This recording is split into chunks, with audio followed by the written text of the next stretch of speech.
Hi friends, welcome to my family. বন্ধুরা ভালো আছেন আর আমিও ভালো আছি। দেখুন আজকে আমি পালং শাক নিয়ে বসে পড়েছি। আর এগুলো কী বলুন তো বন্ধুরা, শীষ পালং। আজকে আমি করব শীষ পালংয়ের তরকারি। শাকগুলো আমি কেটে নেব। আর দেখুন শাকগুলো আমি কি বড় বড় করে কেটেছি। আজকে কিন্তু আমি সব সবজি বড় বড় করেই কাটবো। বড় বড় করে কেটে রান্না করলে না খুব ভালো লাগে খেতে। দেখুন শাক কাটা হয়ে গেছে। শিমগুলো কেটে নেব। আর শিমগুলো কিন্তু গোটা রেখে দেবো।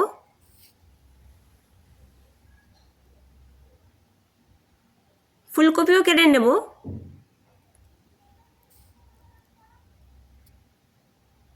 এইভাবে তরকারি করে খেলে খুব ভালো লাগে খেতে।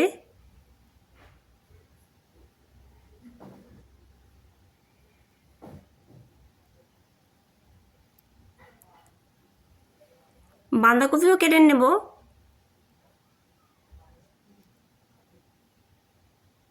সব সবজি আমি বড় বড় করে কেটে নেব।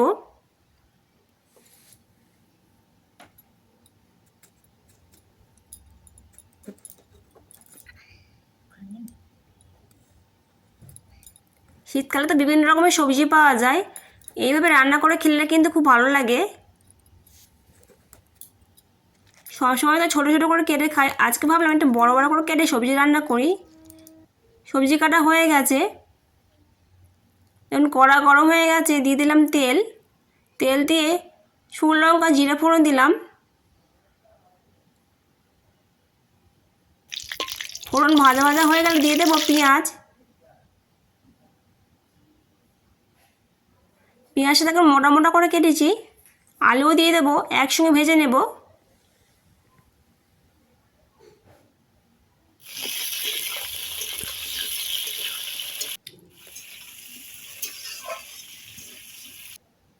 আলু পেঁয়াজ ভাজা হয়ে গেছে। শিম আর ফুলকপি একসঙ্গে দিয়ে সব সবজি ভেজে নেব।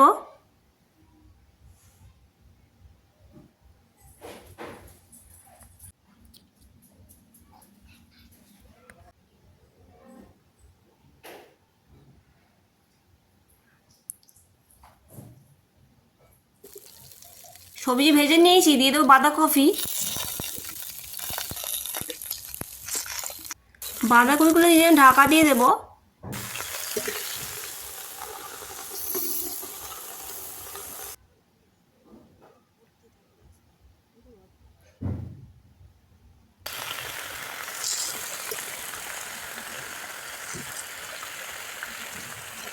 যেমন ঢাকা খুলে দিয়েছি, বাঁধাকপি নরম হয়ে এসছে। আবার ঢাকা দিয়ে দিলাম।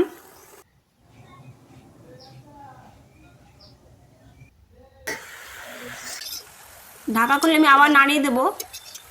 আজকের তরকারি কিন্তু আমি ঢাকা দিয়েই করব। দিলাম পরিমাণ মতো নুন, হলুদ, লঙ্কার গুঁড়ো।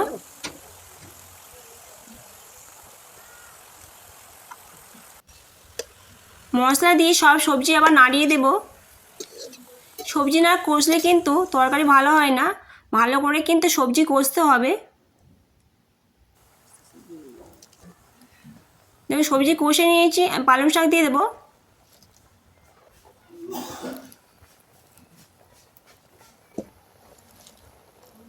এইভাবে তরকারি করলে কিন্তু তরকারি খেতে খুব ভালো হয়। পালং শাক দিয়ে আবার ঢাকা দিয়ে দেবো।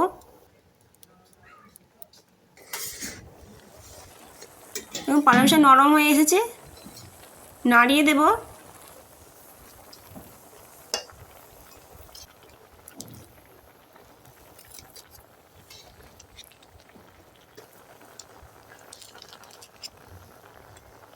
দেখুন সবজিগুলো সব নরম হয়ে এসেছে। দিয়ে দেবো টমেটো, বেগুন,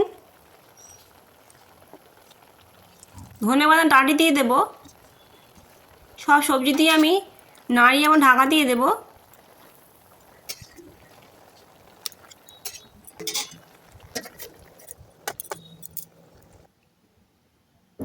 দেখুন আবার ঢাকা খুলে নাড়িয়ে দিচ্ছি। এভাবে কিন্তু সবজিটা রান্না করতে হবে। আর জলও বেরিয়ে গেছে সবজি থেকে।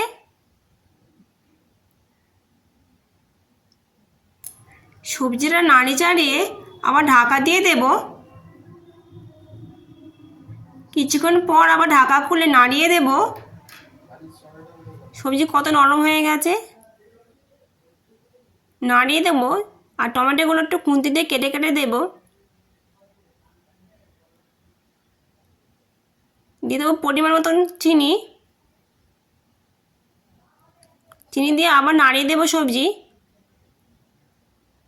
দেখুন কত জল বেরিয়ে গেছে। এই জলে কিন্তু সবজি সিদ্ধ হয়ে যাবে।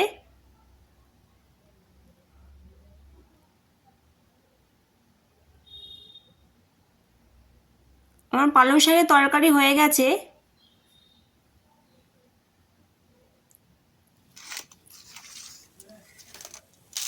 পালং শাকের তরকারি হয়ে গেছে, নামিয়ে নিচ্ছি। আর এভাবে কিন্তু আপনারা বাড়িতে বানাবেন আর আমাকে কমেন্ট করে জানাবেন কেমন হয়েছে।